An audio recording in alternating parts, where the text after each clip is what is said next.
Hello everybody, I'm going to offer you another little understanding, another conclusion that I have been led towards on this journey which led me to hypnotherapy. And I'm talking today about your sense of identity, your sense of what it is that you think you are. Because if you're like me, you kind of thought you were what you thought you were.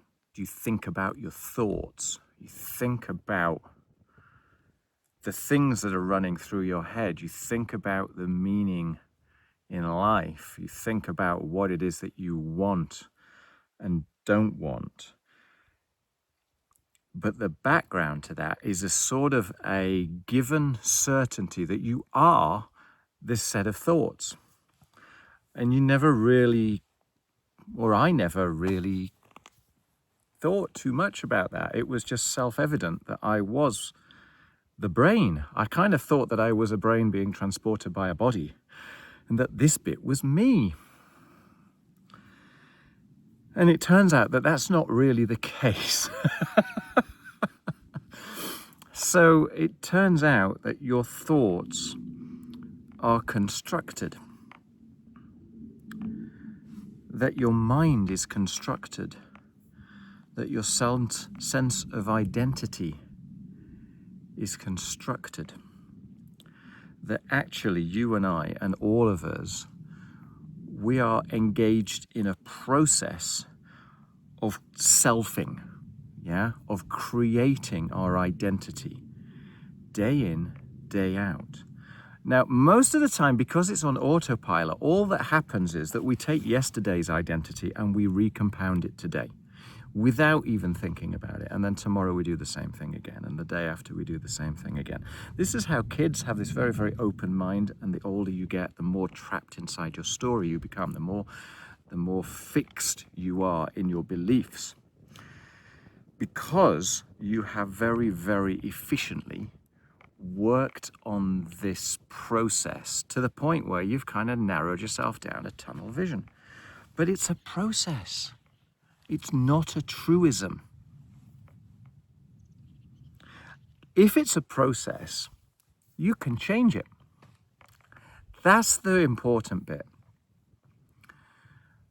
If you take yesterday's you wake up today knowing what you already are, and you look for the evidence today that proves what you already know, you will find it.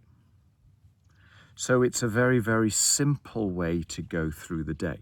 If you're not happy with yourself, if there's stuff that is dissatisfying, well then I think it's very, very important to understand this process. Because once you can start to see yourself for what you are, let's not go as far as saying let's step behind the veil, but let's at least see where we've come from to today.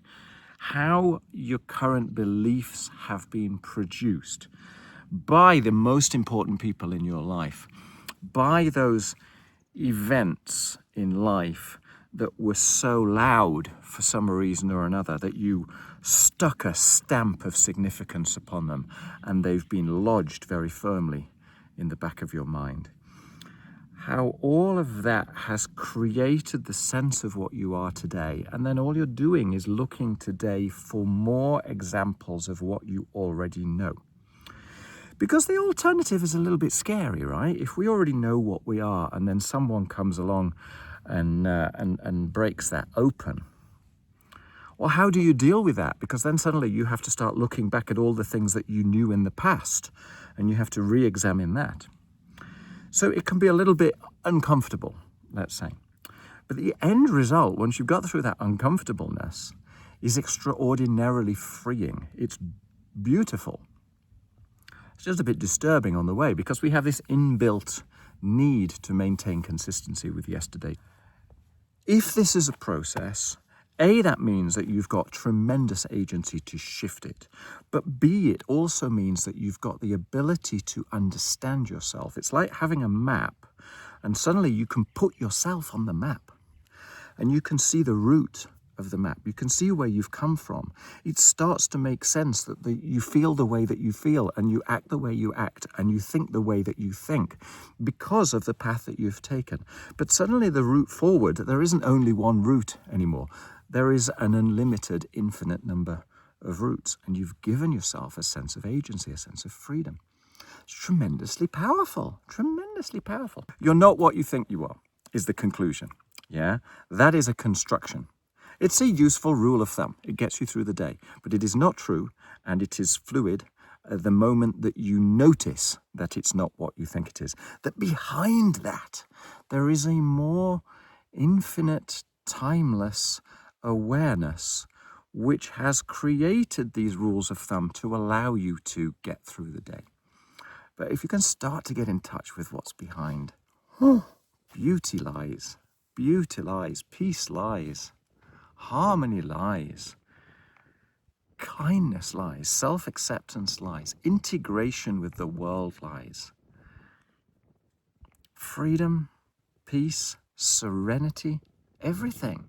All of those truly important aspects of your life, they're there. They're there in your hands. The moment you can start to find your current place on the map and notice that it's fluid, that it's not static, that you're not what you thought you were. You might be a little bit, but you're a whole lot more than that. You're just not shining your light on those other bits. All right, I'll shut up. Take care. Thanks for watching. If this is of use, subscribe, write some comments down below. Say you agree, or say that you think this is absolute nonsense. And let's start a conversation, because that's what this is all about. All right, cheers. Bye.